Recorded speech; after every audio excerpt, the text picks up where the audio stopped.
The doorbell rang just as I was pouring my second cup of coffee. It wasn't the gentle kind of ring. It was sharp, demanding, the kind that slices through the morning quiet like a blade. I froze mid-motion, the cup trembling slightly in my hand. Only one person ever rang the bell like that. My mother. I hadn't seen her in nearly 2 years, not since the funeral.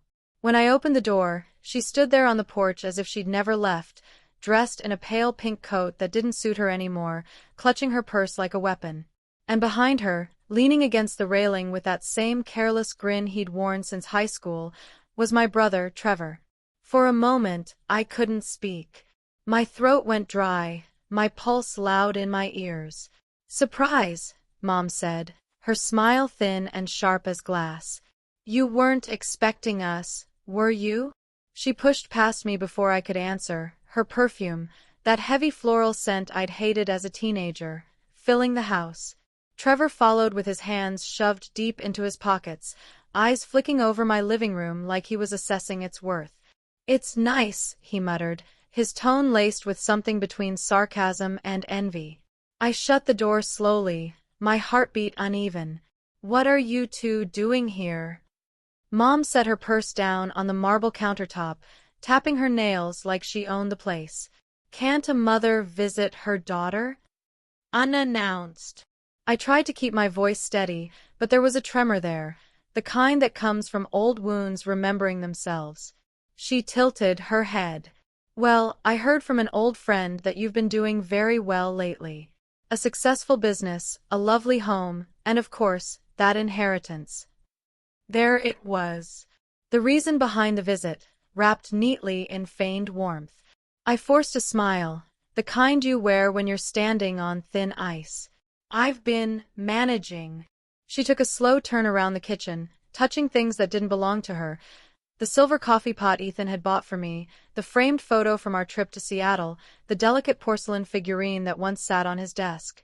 Her eyes lingered on each object as if calculating its price. "I always knew you'd land on your feet," she said. "You were always resourceful." Resourceful. That was her word for survival, the kind you earn from being the forgotten child, the one who worked 3 jobs while her golden boy brother burned through his college fund in Vegas. Trevor had drifted into the living room, hands now running along the spines of the books on the shelf. "You really made it, huh?" he said, half smiling. "Guess all that hard work paid off." I said nothing. He didn't mean it. The room felt smaller with them in it. My sanctuary, the one place I'd finally felt peace after years of scraping myself back together, now felt invaded, tainted by old ghosts and new intentions. "Would you like some coffee?" I offered, more out of habit than kindness. "Oh, we'll stay for lunch," Mom said lightly, as if she'd already decided. "We have so much to catch up on. It's been too long." I glanced at Trevor, who smirked. His shoes were already off, his phone on my coffee table. They weren't here to visit. They were here to settle in.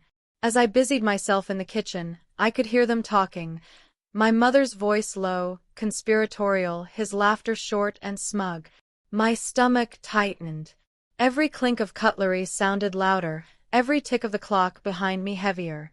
When I turned around, Mom was holding a photo frame from the hallway, one of Ethan and me on our wedding day.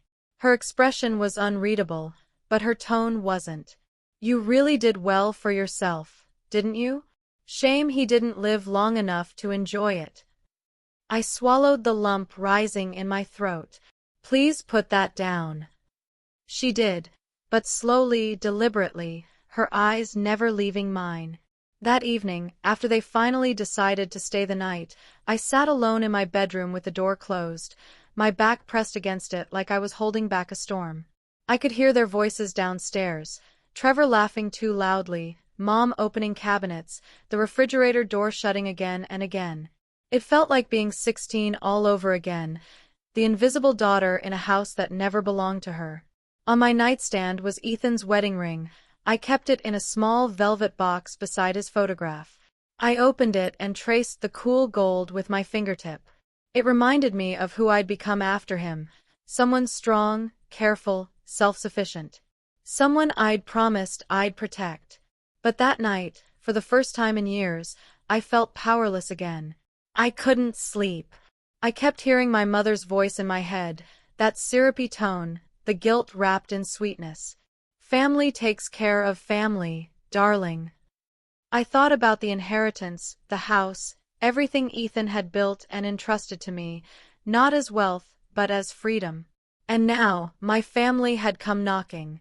The next morning, I woke to find the scent of bacon and coffee drifting from the kitchen. For a brief, foolish moment, I thought maybe this was what family was supposed to feel like. But then I heard Mom on the phone, her voice low, urgent. Yes, she has plenty. You just need to be patient, Trevor. She'll come around. She always does. I stopped in the hallway, every word landing like a drop of poison. That was when I understood. They weren't visiting. They were planning. I stepped into the kitchen quietly, and for the first time, she looked startled to see me. Who were you talking to? I asked. Her smile didn't reach her eyes. Oh, just your brother. We were discussing family matters. I nodded slowly. The air between us thickened with unspoken truths. Later that day, I caught Trevor going through my mail, bills, bank statements, even personal letters. He looked up at me without shame. Just curious, he said, and walked away. That night, as I locked my bedroom door again, I knew something had shifted. They weren't just intruding, they were circling. And for the first time, a thought I'd never dared to have before came to me, sharp and clear. Maybe blood wasn't thicker than water. Maybe it was just harder to wash off. Growing up, I learned early that love in our family was a currency, and I was always bankrupt. My mother adored appearances. She collected compliments the way some people collect jewelry, displayed them, flaunted them, used them to remind others what she was owed. My brother, Trevor, was her favorite gem. Shiny, flawed, but forgivable. He could wreck a car, skip class, and still be met with that indulgent sigh, he's just a boy. He'll learn. When I made straight A's, no one clapped. When I stayed home to cook dinner while she went to her social gatherings, no one thanked me. My worth was measured in silence, the kind that follows invisible work. I remember once, when I was 16, I saved up for a dress I'd seen in a thrift shop window, soft blue, with little pearl buttons. I wore it to Trevor's graduation dinner, thinking maybe, just maybe, she'd say I looked nice. She didn't. Instead, she whispered across the table, next time, wear something that doesn't cling so much. You don't want to look cheap. I remember wishing, right then, that I could peel my own skin off, start over somewhere no one knew my name. But you don't escape family that easily. You just learn how to disappear while staying in plain sight. Years later, when I met Ethan, it was at a design conference in Chicago. I was 28, working 2 jobs and sleeping 4 hours a night. He was 12 years older, calm, deliberate, the kind of man who noticed small things. Like how I twisted my ring finger when I was nervous, or how I avoided talking about my parents. He didn't try to fix me. He just saw me. That was enough. He was successful but humble, an architect who loved clean lines and rainy mornings. He said my eyes reminded him of the lake near his childhood home, and I laughed, thinking he was teasing me. But he meant it. He always meant what he said. For the first time in my life, I felt safe enough to dream. When I told my mother I was getting married, she looked at Ethan's photo and said, "He looks old enough to be your father. Are you that desperate for stability?" I remember hanging up the phone and crying in the bathroom at work.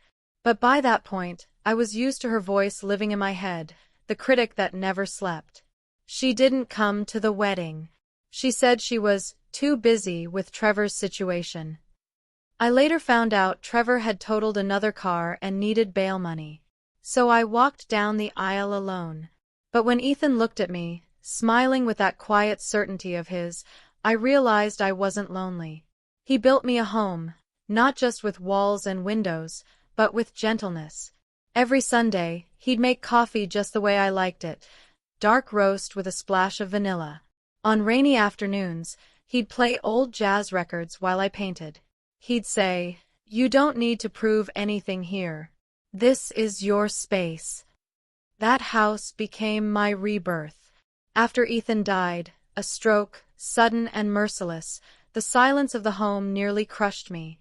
I'd wake in the middle of the night reaching for him, forgetting for a moment that he was gone. His side of the bed stayed untouched for months. But grief, I learned, is a strange sculptor. It carves you hollow, but it also leaves room for something new to grow. I took the inheritance, the insurance money, the savings he'd left me, and built something in his honor. I started my interior design business, Haven and Hollow, a name that felt symbolic, a haven born out of emptiness. 4 years, I kept my success quiet. I didn't post much online. I didn't talk about it to anyone from back home. Silence was safety. Until the day my mother called, her number flashing on my phone after years of blessed absence. "Trevor's having a hard time," she said. "You know how he is. He just needs a little help." A little help had become her favorite phrase. It meant, empty your pockets. It meant, we've made a mess and you'll clean it. I told her I couldn't. Politely, firmly. Her voice turned cold. "You've changed," she said. "You think you're better than your own family." I hung up. I didn't hear from her again. Not until that morning at the door. Now, as I watched her stroll through my house like she owned it, all those years of emotional debt came flooding back, the unspoken rule that I was responsible for their happiness. When she saw the portrait of Ethan hanging by the staircase, she frowned. "You still keep him around, huh?" I met her eyes. "He was my husband." "Was," she said. "You should move on, darling. People will start to think you're stuck in the past." I almost laughed. Stuck in the past. The phrase might as well have been her family motto. She didn't understand that Ethan wasn't a chain around my ankle. He was the anchor that had taught me how to stand still without drowning. Trevor came into the room, phone in hand. "Mom, she's got, like, a whole office upstairs. Computers, equipment, looks expensive." "Don't go up there," I said sharply. He smirked. "Just curious." The tension in the room was thick enough to taste. My mother broke it with a sigh. "You've got so much, honey. You can't possibly need all of it." She said it like generosity was theft, like taking from me was some moral correction of fate. I looked at her then, really looked. The woman who used to terrify me now just looked tired. Not from age, but from bitterness. It had hollowed her out, made her small. And yet, even small things can cast long shadows. That night, I sat on the edge of my bed with a cup of tea and stared at the ring box again. The gold band caught the lamplight, a reminder of the only person who'd ever taught me that love didn't have to hurt. I thought about the girl I used to be, the one who saved for a blue dress just to earn a compliment that never came. She was still somewhere inside me, quietly waiting for permission to stop trying. Maybe it was time to give her that permission. I didn't know it yet, but the days ahead would force me to make choices I'd spent my whole life avoiding. Choices that would finally answer the question I'd been running from since childhood. How much do you owe to the people who made you, and how much are you allowed to keep for yourself? At first, it was little things. A toothbrush on the bathroom counter that wasn't mine. Her perfume lingering on my pillow when I came home late from a client meeting. Trevor's shoes by the front door, his jacket draped over my favorite armchair. They said they'd only stay a few days. That became a week. Then 2. Then my mother started ordering groceries, with my credit card, and rearranging my pantry as if she lived here. "It's better this way," she said, stacking cans by color. "Your system made no sense." I wanted to scream that I liked my system just fine. But I didn't. Old habits die slow, and mine was silence. Trevor spent most of his time lounging on the couch, scrolling through his phone, blasting music while I tried to work upstairs. He'd leave dishes crusted in the sink, crumbs on the counter, beer cans tucked behind couch cushions. I found one in Ethan's study and felt my stomach twist. That room had been sacred, a space I'd kept untouched since his death. The air still smelled faintly of cedar and old paper, the faint echo of his life's work frozen in time. When I confronted Trevor, he shrugged. "Relax. It's just a room." No, it wasn't. It was him. One night, I came home late to find Mom sitting at the dining table with a glass of wine. She was going through my mail, bills, business invoices, even a letter from my lawyer about a new client contract. "What are you doing?" I demanded. She looked up, unfazed. "You're too busy to deal with all this paperwork." "I'm helping." "You're opening my mail," I said, my voice shaking. "Well," she smiled, "I used to do it for your father. It's what wives do." I stared at her, that strange mix of nostalgia and intrusion. I realized then that my mother had never known boundaries. Only ownership. That night, I locked my bedroom door for the first time since Ethan died. The sound of the key turning in the lock made me feel both safe and ashamed. The next morning, I found Trevor in the kitchen rummaging through my purse. "What the hell are you doing?" He looked up, startled but not guilty. "I needed gas money." "There's a bus stop 2 blocks away," I snapped. He laughed, that hollow, careless laugh that used to charm my mother into forgiving him for everything. "She told me to grab it," he said. I turned to my mother, who was standing in the doorway, calm as a saint. "He's family," she said. "If you can't help your own brother, who will?" Something in me cracked. I felt the blood rush to my face. "He's 32 years old, Mom. He's not my responsibility." Her expression turned cold, voice sharp as ice. "You wouldn't have anything if it weren't for us. We raised you, fed you, neglected me." I cut in, trembling. "You used me. You still do." Her lips tightened. "You're being dramatic." That word, dramatic, had been her weapon since I was a child. Whenever I cried, she'd say it. Whenever I disagreed, she'd say it. It was how she erased me. I turned away before the tears could fall. Later that evening, after a long meeting with a client, I came home to find Ethan's study door open. My stomach dropped. The room was a wreck. Books strewn across the floor. Drawers yanked open. The small velvet box with his watch, gone. The pen I'd given him on our anniversary, gone. Even the stack of old letters he'd written me when we were dating was missing. "Where is it?" I shouted, my voice echoing through the house. Trevor appeared in the hallway, pale but defiant. "Relax. I sold a few things. You didn't need them." I froze. "You sold them?" He shrugged. "You've got plenty. What's the big deal?" I lunged forward, shaking. "Those were Ethan's." Mom stepped between us, her tone infuriatingly calm. "He didn't mean any harm. He just needed help. You can replace those things." "No," I whispered. "I can't." The room blurred. My hands trembled. I felt something break deep inside, a fragile thread snapping. Years of obedience, guilt, and quiet endurance collapsing under the weight of their entitlement. I screamed, a raw, guttural sound that startled even me. "Get out! Both of you, get out!" Mom's eyes went cold. "After all we've done for you?" "Done for me." I laughed bitterly. "You've taken from me since I was born." Trevor muttered, "You're insane," and stormed off. But Mom stayed. She studied me, not with concern, but with contempt. "You always were ungrateful," she said softly. "Ethan spoiled you. You think money makes you better than us."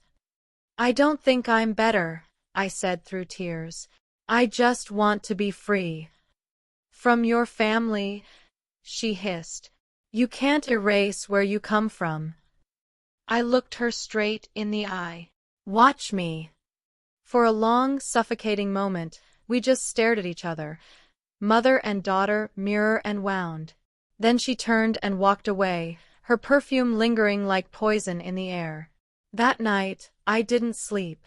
I sat in the dark on the floor of Ethan's ruined study, clutching the only thing they hadn't taken, a framed photo of us on the lake, his arm around me, sunlight flickering off the water. I thought about how much I'd rebuilt after losing him, every small act of self-preservation, every quiet victory. And now, in a matter of weeks, they'd undone all of it. But beneath the grief, something new stirred, small, quiet, but alive. It wasn't anger, not exactly. It was recognition. Recognition that this wasn't the first time they'd stolen from me, just the first time I'd noticed the theft as it happened. They'd been taking for years. My peace, my confidence, my joy. And I'd been giving, out of habit, out of fear, out of love that had never been returned. By sunrise, I'd made a decision. I walked downstairs to find them both asleep, Trevor snoring on the couch, my mother dozing in the guest room she'd claimed as her own. I stood there, looking at their faces in the dim light. There was no remorse there. No shame. Only need. I turned away. For the first time in my life, I didn't feel guilty for wanting distance. I felt awake. The house felt smaller, suffocating, like it had shrunk around me to fit their chaos. Ethan's ghost seemed to whisper from the corners, "You know what you have to do." By the time the coffee finished brewing, I already had a plan. The next morning, I drove into town, my hands gripping the steering wheel so tightly that my knuckles whitened. I didn't know exactly where I was going, but I knew I couldn't stay. I stopped at a park, sat on a bench by the pond, and let myself cry. Not the small, contained tears of exhaustion, but the kind that strip you clean. People passed by, glancing curiously, but I didn't care. For the first time, my pain felt real, not something to hide or justify. When I finally stopped crying, I pulled out my phone. There were 10 missed calls from Mom, 3 from Trevor, and a single voicemail. "You'll regret this," her voice hissed. "Family doesn't abandon family." I deleted it. And for the first time in my life, I didn't feel small. I felt the beginning of something, a faint pulse of strength beneath the wreckage. Something was ending, yes, but something else was being born. I didn't know it yet, but that drive away from my own front door would be the start of my salvation. The lake house had always been my sanctuary, a place Ethan and I used to visit when the world felt too loud. It was small, tucked between tall pines and silent water, the kind of place where mornings smelled like dew and wood smoke and evenings hummed with crickets. When I pulled into the gravel driveway that day, the sun was setting, painting the lake in copper and rose. Dust rose behind the car like a sigh of relief. I unlocked the front door with shaking hands. The key still fit perfectly, even though it had been over 2 years since I last used it. The air inside was cold, untouched. Ethan's favorite blanket still hung over the couch, and our coffee mugs sat stacked by the sink, faintly stained but unbroken. For the first time in weeks, maybe months, I exhaled without fear. I didn't call anyone.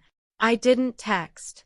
I turned off my phone and left it face down on the kitchen counter, as if silence could shield me from everything that had come before. The first night, I barely slept. Every creak of the floorboards made me flinch. I half expected my mother's voice calling my name, Trevor's heavy steps in the hallway.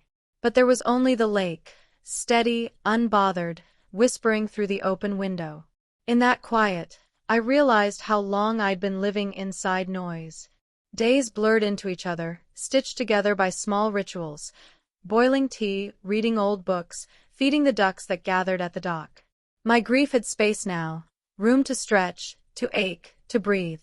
One morning, I found Ethan's old fishing hat hanging on the porch hook, faded from the sun. I pressed it to my face and inhaled the faint trace of cedar and smoke. I cried, The kind of crying that empties you but leaves you lighter. It wasn't just about losing him anymore. It was about losing myself, to my mother's control, to guilt, to the idea that I had to keep everyone happy to deserve love. I started writing in a notebook I found in the kitchen drawer. Every page was a confession. I'm not broken, I wrote one night. I'm just tired of being small.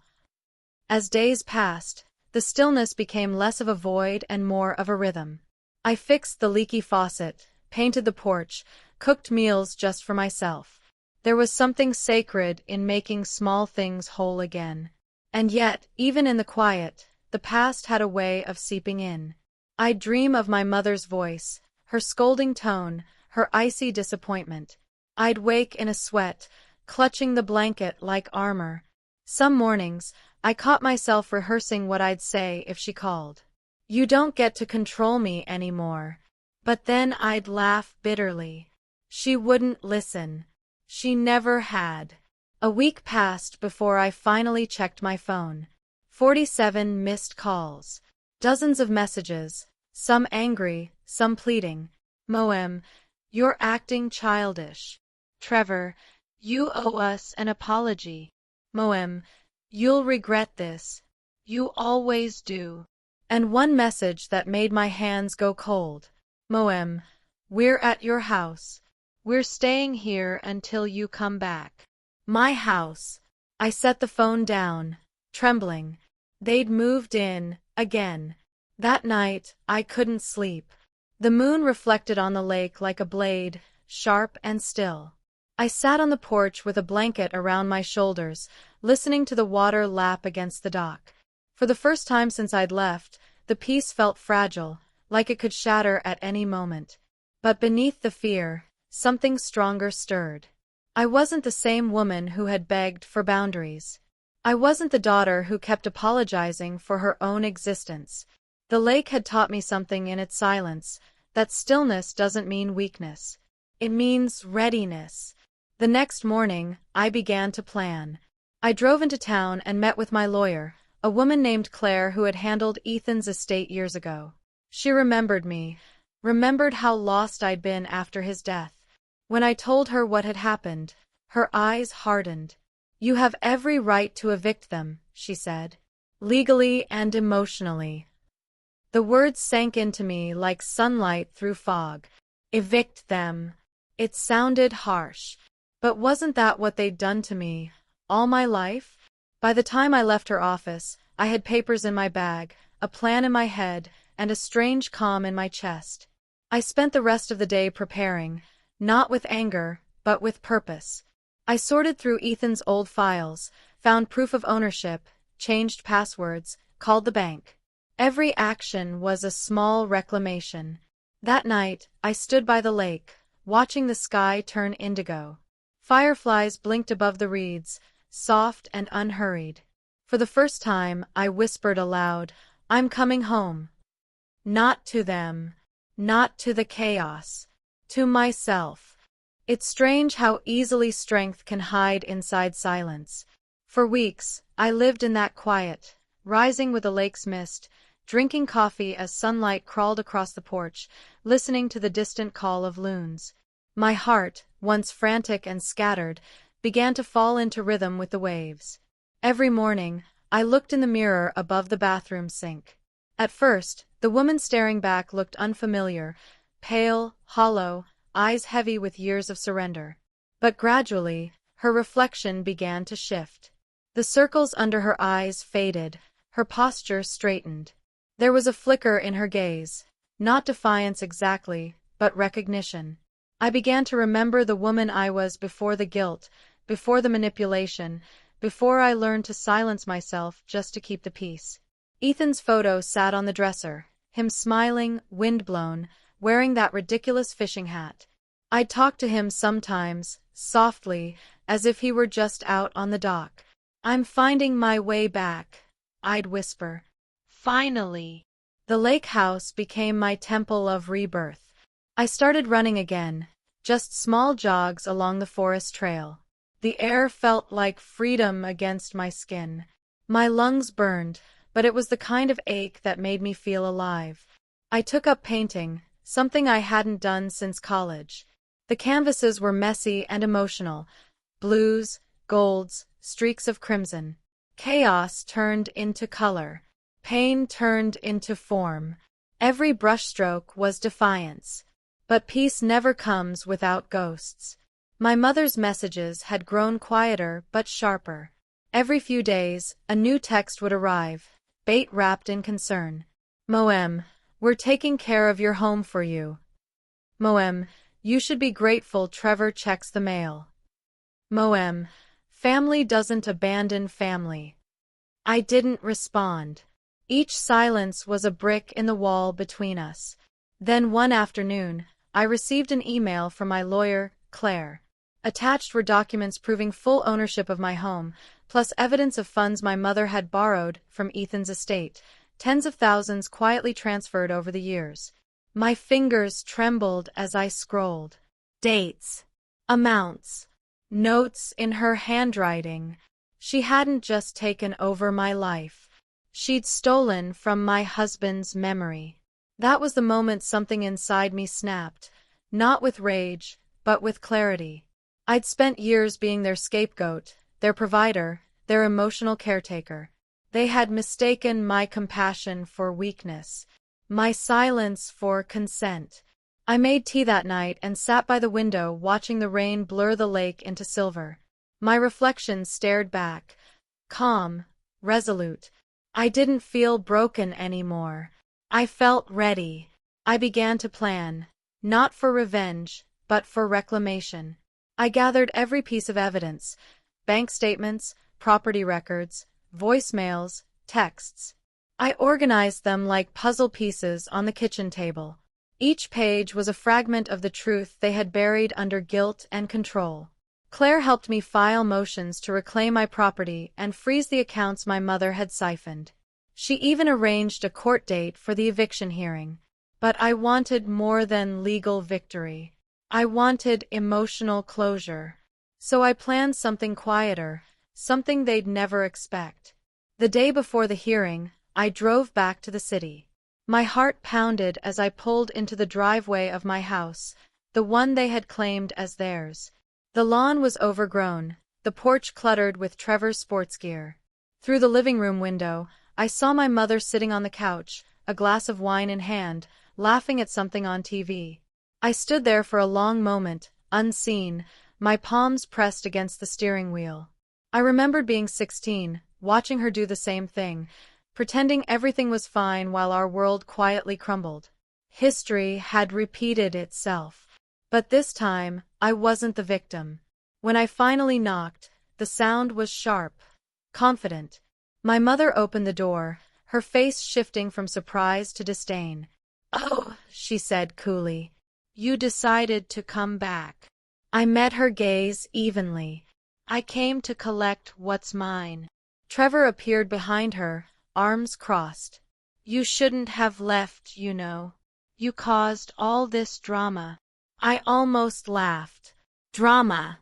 As if my breakdown, my grief, my escape were an inconvenience to them, not a cry for freedom.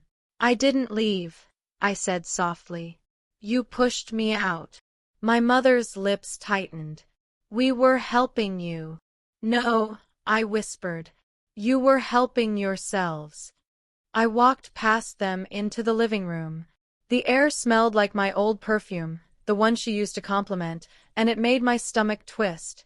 My wedding photo with Ethan still hung on the wall, but the frame was crooked, dust gathering along the edges. That detail hit me harder than any insult could. I turned back to them. "Tomorrow you'll receive an eviction notice. I suggest you pack your things." Her face went white. "You wouldn't dare." "I already did." Silence. The kind that hums with truth too heavy to ignore. Trevor muttered something under his breath, but I didn't stay to listen. I walked out, my heels clicking against the hardwood floor, each step echoing like punctuation. Outside, the air smelled like rain and possibility. That night, I stayed in a small hotel near downtown.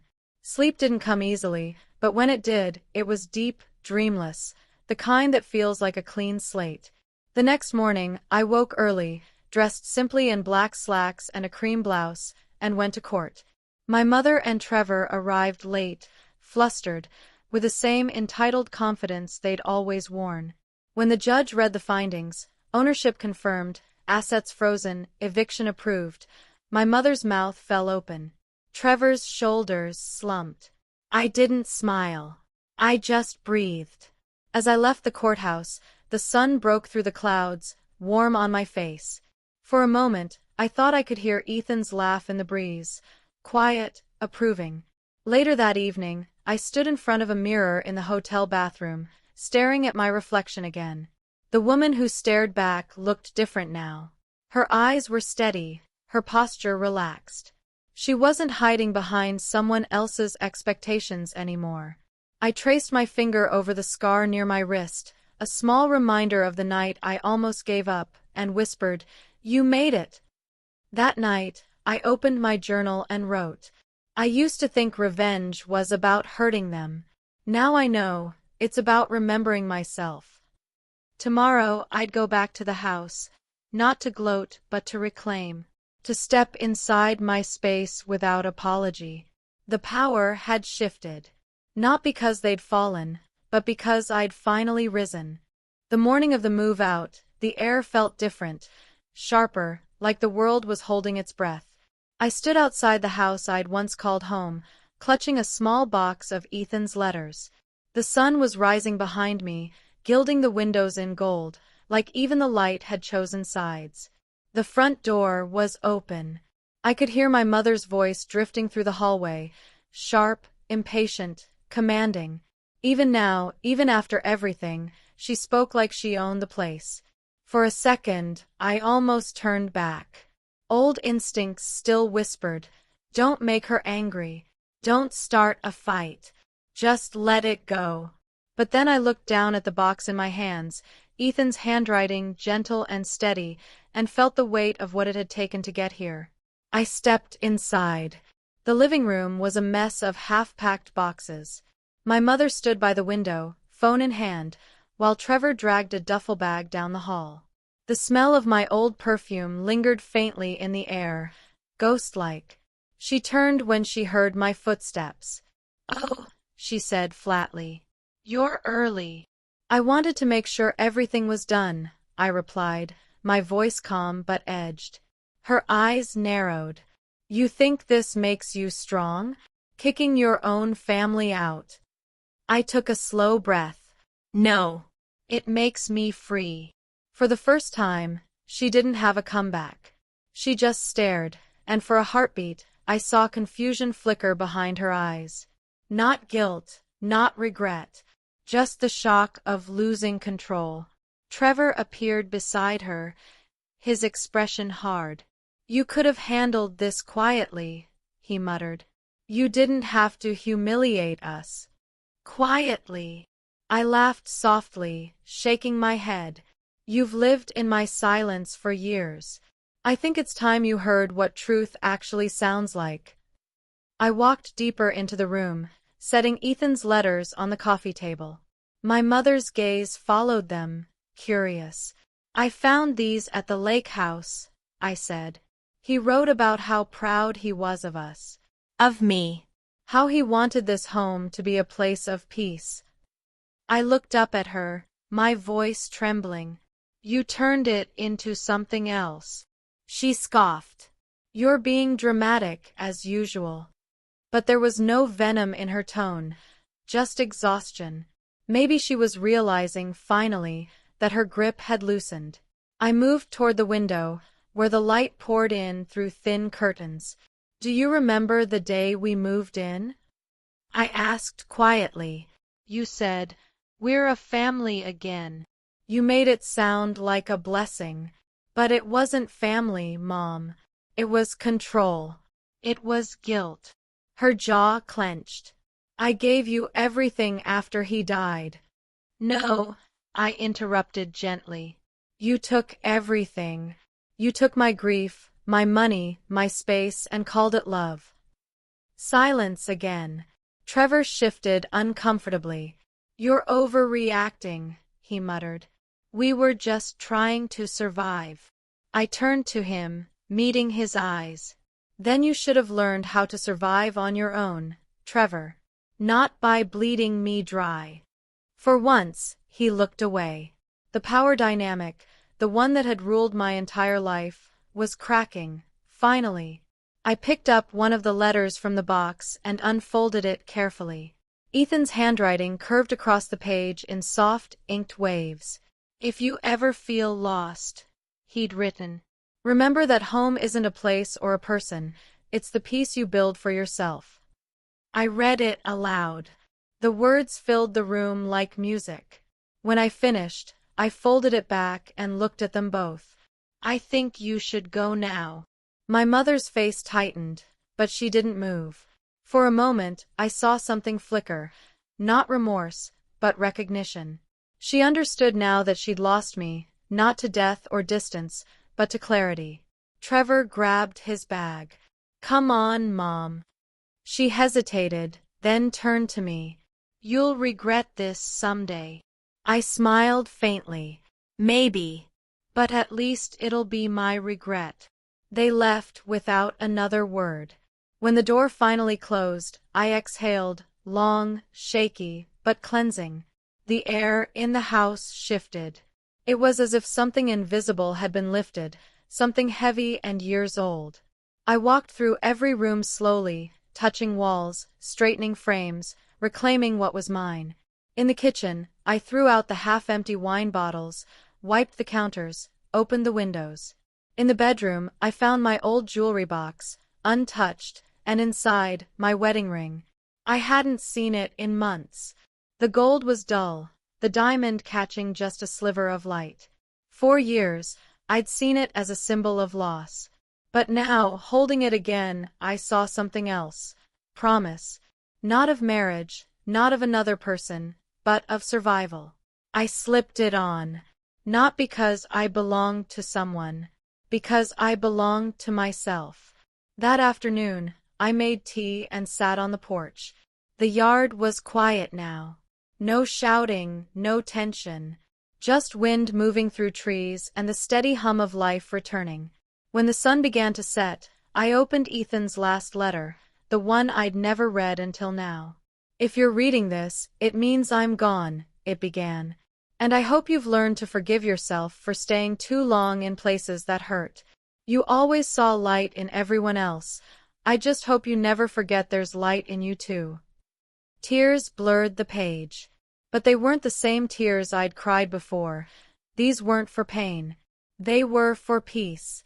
As the sky turned orange and violet, I whispered, "I made it, Ethan. I found the light again." I closed the letter and looked out over the quiet neighborhood. For the first time, I didn't feel haunted. The ghosts of obligation and guilt had finally gone silent. Weeks later, I sold the house, not out of bitterness, but because I was ready to let the past rest. I bought a small cottage near the lake, surrounded by pine and sky. I started teaching art classes for women rebuilding after loss. We painted stories of grief and healing, of breaking and mending. Every brushstroke felt like a thread stitching a new version of myself. Sometimes, when the sun sets over the water, I still think of my mother. I wonder if she ever realized that love without respect is just control wearing perfume. But I don't hate her anymore. I don't need to. Forgiveness isn't about excusing what they did. It's about freeing the part of you that kept waiting for them to change. And I am free now. In my new home, a small framed quote hangs by the door, Ethan's handwriting, copied from one of his letters. "Home isn't where you're loved the loudest. It's where you can finally hear yourself." Every time I walk past it, I smile. Because I finally do.